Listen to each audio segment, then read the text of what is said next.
আসসালামু আলাইকুম প্রিয় বন্ধুরা, চলে আসলাম একটি ক্ষেতের মধ্যে, সে লাউ ক্ষেত। তো এখানে আপনাদেরকে কিছু দেখানো আছে, দেখাবো।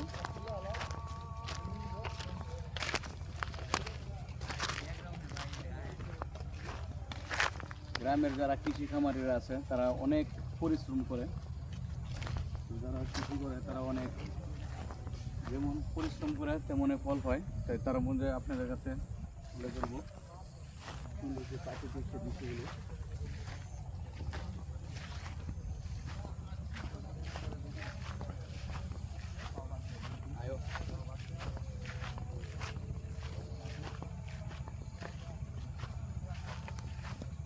এই সুন্দর একটি লাউ খেতে চলে আসলাম। তো লাউ খেতের মালিক নেই, তো আমরা এখানে ঘুরতে এসেছিলাম। তো অনেক সুন্দর সুন্দর জায়গা আছে এই গজারি বনের ভিতর।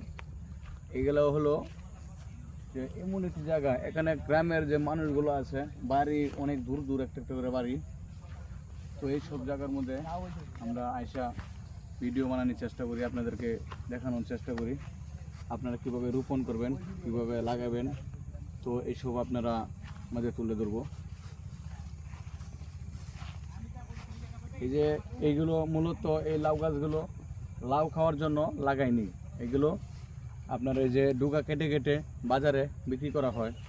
এগুলো হলো মর্দা গাছ, মর্দা লাউ গাছ। তো এখন এগুলোর মধ্যে আপনার এই লাউ হবে না, লাউ সিজন চলে গেছে। এখন যা লাগাবে সবগুলো হাইব্রিড। এগুলো যা দেখতে পারতেছেন এগুলো সবগুলো হাইব্রিড। এইগুলোর মধ্যেই আপনার ওই যে বাজারের মধ্যে নেহারা বিক্রি করে। তো এগুলো লাউয়ের থেকে শাকের দাম বেশি। আমার ভিডিওটি ভালো লাগে তো শেয়ার করে দেবেন। আসসালামু আলাইকুম।